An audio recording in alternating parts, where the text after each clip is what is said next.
இல்ல எம்ஜிஆர் தான் இடத்தெல்லாம் கொடுத்தாரு காலேஜ் கட்ட அப்படிலாம் சொன்னாங்க. தனியார் கல்லூரிகள் பூராவும் எம்ஜிஆர் காலத்தில் தான் ஜேபிஆர் கட்டினதுக்கு பிறகு தான் என்ஜினியரிங் காலேஜில் காசு வருங்கிறது எல்லாத்துக்கும் தெரிய ஆரம்பிச்சு. அதுக்கப்புறம் தான் புற்றீச்சலாக வர ஆரம்பிச்சு.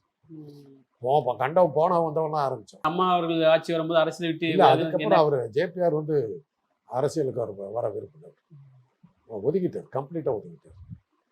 ஒரு சந்தர்ப்பத்தில் ஒரு அரசியல் பிரச்சனையில் எங்கள் அண்ணனுக்கும் இன்னொரு அரசியல் தலைவருக்கும் அந்த தகராறில் ஜேபிஆர் எங்கள் அண்ணனுக்கு எகென்ஸ்டாக நின்னார். எங்கள் அண்ணனை அடிக்கிற அளவுக்கு வந்தார், அந்த அளவுக்கு வந்தார். அதே ஜேபிஆர் தான், ஆளே வேற. அரசியலுக்கு கூப்பிட்டாங்க.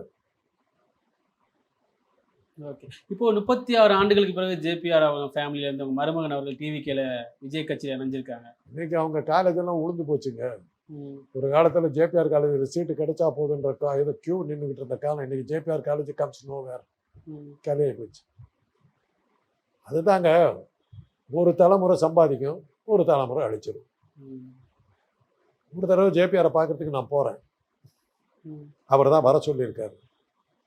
அப்போ அவருடைய உறவுக்காரர் ஒருத்தர் வந்து இன்சார்ஜாக உட்கார வச்சு இவர் கொஞ்சம் உடம்பு செல்லாம் படுத்திருக்காரு. நான் போய் அவர் போன உடனே மேலே போங்க அப்படின்ட்டாங்க. மேலே போய் உட்காந்துருந்தேன். என்ன வர சொல்லியிருக்காருங்க, தெரியும், உட்காருங்க அப்படின்ட்டார். உட்காந்துட்டேன். உட்காந்துக்கிட்டே இருக்கேன்.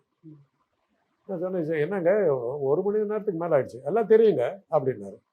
நான் சரி எவ்வளோ நேரம் தான் உட்காந்துருக்கு, எந்திரிச்சு போய் இந்த செவத்து அந்த இதை கைப்பிடி செவர்கிட்ட போய் இப்படி எட்டி பார்க்குறேன். கீழே ஜேபிஆர் நின்றுக்கிட்டு இருக்காரு. இப்படி மேலே பார்த்தாரு. டாக்டர் இங்கே தான் இருக்காரு, எங்கெங்கேயோ தேடுறீங்க, எப்போ வந்தீங்கன்னாரு. நான் வந்து ரொம்ப நேரம் ஆச்சு உள்ள. உடனே அவரே மேலே வந்து வாங்கன்னு கூட்டிகிட்டு போயிட்டு, என்ன எவ்வளோ நேரம், 1 மணி நேரம் ஆச்சு.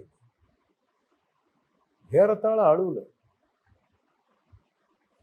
என்ன பண்ணுறதுங்க, இவ்வளவு தூரத்துக்கு நான் உருவாக்கி வச்சுருக்கேன், இவன்லாம் வந்து இவன் சொந்தக்காரன் வந்து உட்காந்துக்கிட்டு என் கண்ணு முன்னாடியே அழிஞ்சிரும் போட்டிருக்குங்கன்னு சொல்லி அப்படி படுத்துட்டார்.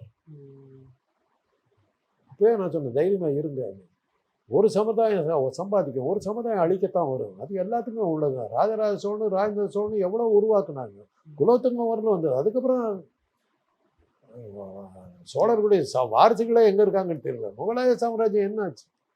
டெய்லராக இருக்காங்க, தெரியுமில்ல, டெல்லியில். பகதூர் ஷாவுடைய கொள்ளு பேரை டெய்லர் இடம் வச்சு உட்காந்துட்டு இருக்கோம். அதை ஒரு சமுதாயம் உருவாக்கும், ஒரு சமுதாயம் அழிக்கும், அவ்வளோதான். அதனால் நம்ம உருவாக்குறது 7 தலைமுறைக்கு வர்றதுங்கிறதெல்லாம் இப்போ நடக்காது. அதான் ஜேபிஆர்னுடைய காலேஜ் இன்றைக்கி அடையாளம் தெரியாமல் போச்சு. காலத்தில் இந்த அங்கே ஜேபிஆர் சீட் காலேஜில் சீட்டு கிடச்சிருச்சுன்னா உங்களுக்கு ஏதோ பெரிய